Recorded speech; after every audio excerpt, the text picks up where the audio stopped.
Right now, andito ako sa Silang Cavite. Sobrang lapit sa Tagaytay. More or less around 10 to 15 minutes. And today, I'll be showing you a 2-story house with a lot area of almost 1,000 square meters. With swimming pool, napakagandang view, and napakagandang bahay. Alright, so guys, andito tayo sa labas ng bahay. Ito yung bahay na itutour natin ngayon. Let's start. So this is a 2-story house, elevated lot, and very near sa gate. So this is your pedestrian access, and then meron kang garden. Ang ganda ng yung entrance, Mediterranean inspired. So meron kang basement parking dito. Basement parking, for the description kung ilan yung kasya, lalagay na lang namin sa description ng video na to. Akyat tayo. Ito yung drop off. Okay, elevated drop off. By the way, ang ganda ng stone design sa entrance. Ayan, no. And then pagpasok mo, ito, diretso muna tayo dito sa pinaka best part ng bahay. Ang swimming pool, infinity pool actually, with view ng trees, greenery, sobrang ganda. And kung mapapansin nyo doon banda, Tagaytay na yan yung People's Park dito banda. Okay, so mga 10 to 15 minutes lang nasa Tagaytay ka na. So ito yung swimming pool, ang lawak ng garden, ng backyard nya. Naka-fence din yung perimeter ng lot. So lagyan natin dito ng view. Elevated pala yung bahay, guys. So guaranteed na hindi ma-obstruct or di mahaharangan yung view mo. Okay, so ito yung bahay. Nasa perimeter tayo. Ayan. And then dito naman na angle. Pakita ko sa inyo lahat ng angle para mas ma-appreciate nyo. Okay. Ayan. Tapusin nyo yung buong video na to. Papakita ko yung mga rooms, lahat, pati yung mga kung ano meron sa loob ng bahay. Alright. Tapos meron ka pang access dito, palabas, dyan. Tapos this is the parang junior suite. This is the first bedroom sa ground floor with access papuntang swimming pool. And syempre meron kang view na ganyang kaganda. Okay, so dito pwede siyang gamitin na activity area kung may mga bisita kayo, especially pag hapon or gabi, na pwede mag-usap-usap lang, coffee, or maliligo swimming pool. Balik tayo sa loob ng bahay. So first, balik tayo dito sa entrance. This is your living area. Minimalist lang yung design para at least you have an option na mag-add ng mga furniture and appliances. Tapos meron ka pang small balcony sa may entrance banda. Ayan. And ayan. And meron kang spiral, parang spiral stairs papunta doon.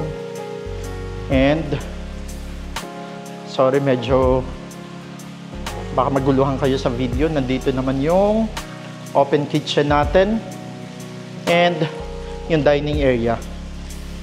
Okay, yung dining area natin open din siya. Meron siyang open balcony para mas mahangin kasi ang ganda ng ang ganda ng view.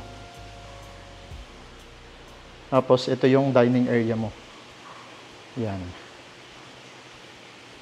And your kitchen, open kitchen, ang daming mga storage, under counter cabinet, overhead cabinet, merong 2 burner, may range hood, meron na rin siyang oven and refrigerator. And ito naman yung living area extension. Okay, pati yung ceiling naka-cladding na rin.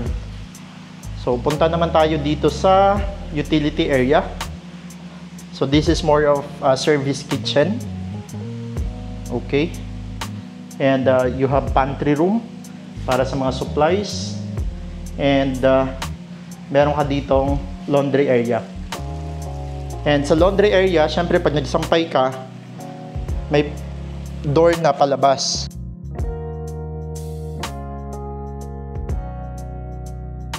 So may access ka rin papuntang labasan dito sa side ng kitchen papuntang basement parking. And nandyan rin yung pump ng swimming pool. Okay? So balik tayo dito sa loob.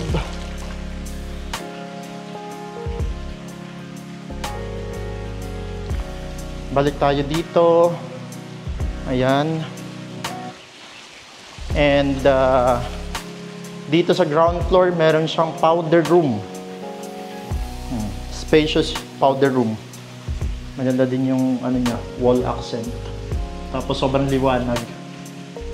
Ang ganda ng ventilation saka lighting. So this is another angle of the living area and the main entrance. Kahit hindi ka na gumamit ng mga ilaw during daytime, maliwanag na yung bahay. And this one is the first bedroom sa ground floor. Okay.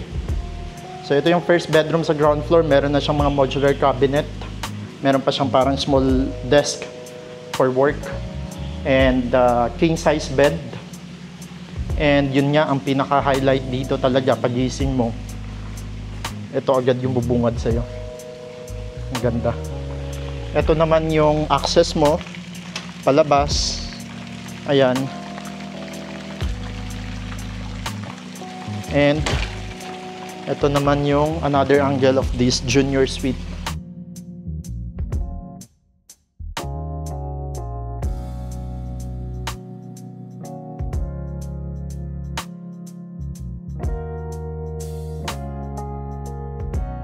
And this bedroom, meron na siyang sariling toilet and bath.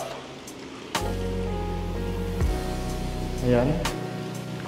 And labas tayo. Punta naman tayong taas. So, akyatin natin to. Ang ganda ng stairs.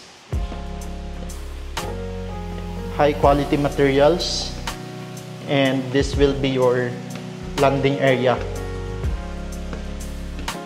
So dito, this is more of like family area na rin.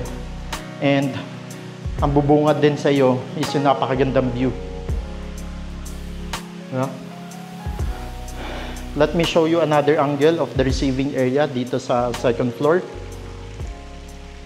or the landing area. And dito sa taas, meron siyang 4 bedroom. So bali total of 5 bedrooms and total of 5 bedrooms sa buong bahay. So this is the first bedroom dito sa second floor. Parang lahat king size bed. Fully furnished and upgraded na. Ganda ng view. Yun talaga yung pinaka-highlight dito. Oh. Habang nagbabasa ka dyan, nakahiga ka, ito yung view mo. Diba? Tapos, ayan. Ang ganda. Another angle of this. Actually, ito yung master bedroom. Meron siyang sariling walk-in closet. Ayan, may walk-in closet. And meron din siyang malaking in-suite toilet and bath. Ayan, may shower. Open lang yung shower. And then may bathtub. His and her sink. And ang ganda ng natural lights coming inside the bathroom. Okay, this is the master bedroom. Next, let's go to the second bedroom dito sa second floor. Wow. So this is more like a guest room din. Meron siyang dalawang single bed. And you have view ng neighbors mo. elevated yung lot kaya medyo mataas. And yan, yung another angle ng bedroom. Meron na rin siyang toilet and bath. Let's go to the third bedroom. So yung third bedroom, pagpasok mo on your left is own toilet and bath. So lahat ng bedroom meron na siyang toilet and bath. And ang ganda ng view.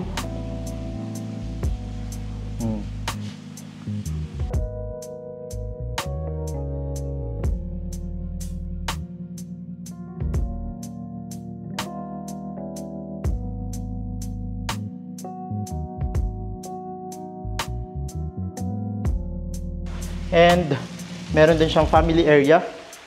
This is more like entertainment room. Air conditioned. Tapos meron siyang stairs doon. Pwede kang maglagay ng mga luggage or storage mo. And ito. So air conditioned na rin. And ito yan. Yan.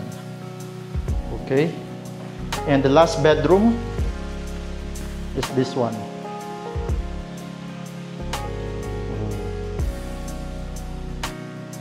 Okay, with own toilet and bath, and may drawer na rin, may working table, ang daming bintana, ang liwanag. And balik naman tayo dito sa landing area mo sa second floor. Ito siya.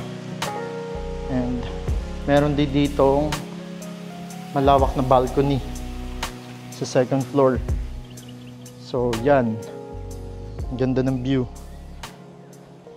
Ito naman yung entrance, yung drop-off area.